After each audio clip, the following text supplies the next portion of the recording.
Hello everyone, welcome back to our channel. Today we are going to learn an important topic of English grammar, clause. आज हम पढ़ेंगे कि clause क्या होता है. What is clause? A clause is a group of words that contains a subject and verb.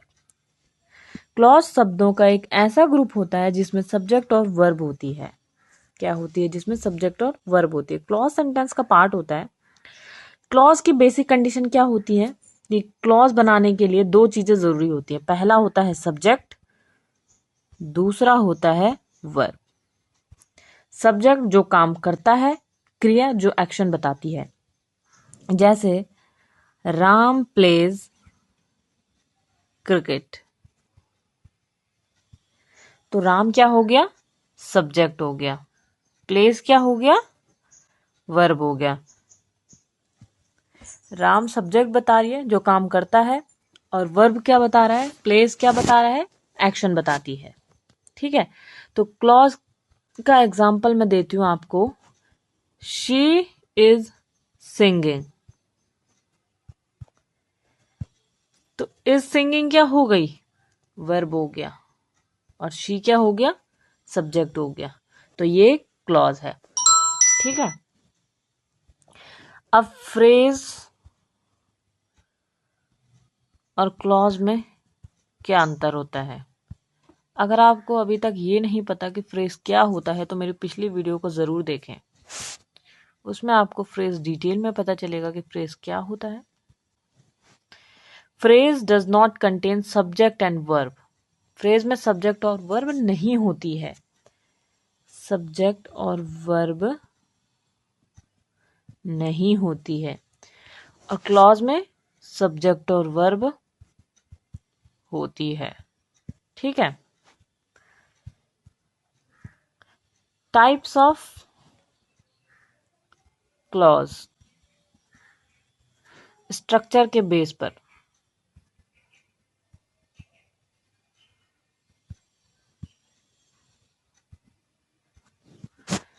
पहला होता है independent clause. Independent clause give complete meaning. Independent clause अपने आप कंप्लीट सेंटेंस होता है. जैसे आई एम हैप्पी, तो ये क्या है? एक कंप्लीट सेंटेंस है. तो independent clause gives complete meaning. Independent clause अपने आप कंप्लीट सेंटेंस होता है. ठीक है. दूसरा आता है dependent clause. Dependent clause does not give complete meaning. Dependent clause अपने आप कंप्लीट मीनिंग नहीं देता है. जैसे बिकॉज शी वॉज इल,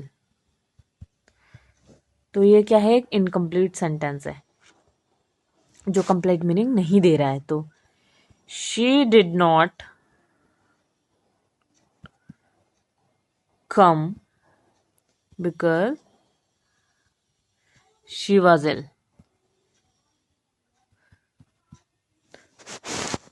तो इसमें क्या है? इसमें हमको एक इनकम्प्लीट इंफॉर्मेशन दी है. तो डिपेंडेंट क्लॉज अपने आप में कंप्लीट मीनिंग नहीं देता है. इसके लिए हमको एक एक्स्ट्रा इंफॉर्मेशन की जरूरत पड़ती है. ठीक है. अब पढ़ेंगे हम टाइप्स ऑफ क्लॉज फंक्शन के बेस पर. ठीक है. फंक्शन के बेस पर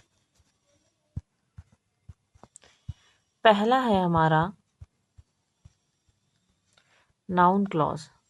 नाउन क्लॉज क्या होता है? Noun clause works like a noun in a sentence. Noun clause sentence में नाउन की तरह काम करता है. जैसे नाउन क्लॉज कहाँ यूज होता है? सब्जेक्ट की जगह पर यूज होता है, ऑब्जेक्ट की जगह पर यूज होता है, और कॉम्प्लीमेंट की जगह पर यूज होता है.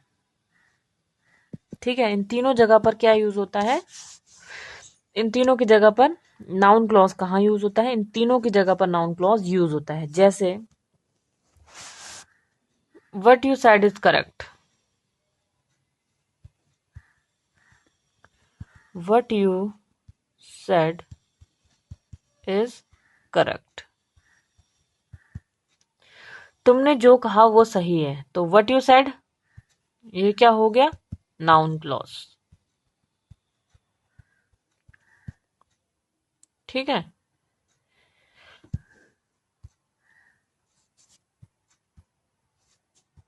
कॉमन वर्ड्स होते हैं इसके दैट, व्हाट, हु, व्हाई। दूसरा आता है adjective clause. Adjective clause describes noun और प्रोनाउन। एडजेक्टिव क्लॉज नाउन या प्रोनाउन की क्वालिटी बताता है। जैसे the boy who is playing is my brother.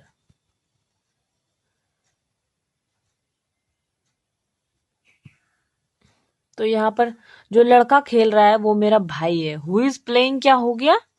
Adjective clause. तो एडजेक्टिव क्लॉज नाउन या प्रोनाउन की क्वालिटी बताता है, डिस्क्राइब्स नाउन और प्रोनाउन। तो हु इज प्लेइंग यहां पर क्या हो गया? Adjective clause. ठीक है। तीसरा आता है adverb clause. Adverb clause gives extra information about verb. Adverb clause verb के बारे में एक्स्ट्रा इंफॉर्मेशन देती है। एडवर्ब क्लॉज क्या बताता है? टाइम बताता है, रीजन बताता है, कंडीशन बताता है, रिजल्ट बताता है और मैनर बताता है। ठीक है। तो एडवर्ब क्लॉज क्या होता है? Adverb clause give extra information about the verb.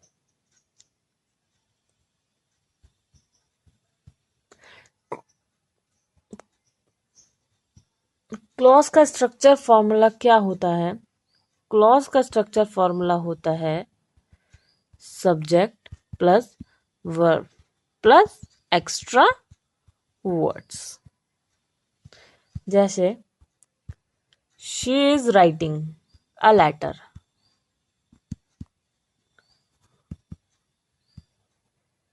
तो शी क्या हो गया? सब्जेक्ट, सब्जेक्ट हो गया। राइटिंग क्या हो गया? वर्ब हो गया। तो ये क्या हो गया? क्लॉज हो गया। ठीक है। तो क्लॉज क्या होता है? आज आपको ये पता चला कि क्लॉज क्या होता है। Clause is a group of word that contains a subject and a verb. Clause शब्दों का एक ऐसा ग्रुप होता है जिसमें सब्जेक्ट और वर्ब होती है। ठीक है, वो क्लॉज होता है। अगर आपको वीडियो पसंद आई हो तो चैनल को लाइक, शेयर और सब्सक्राइब जरूर करें।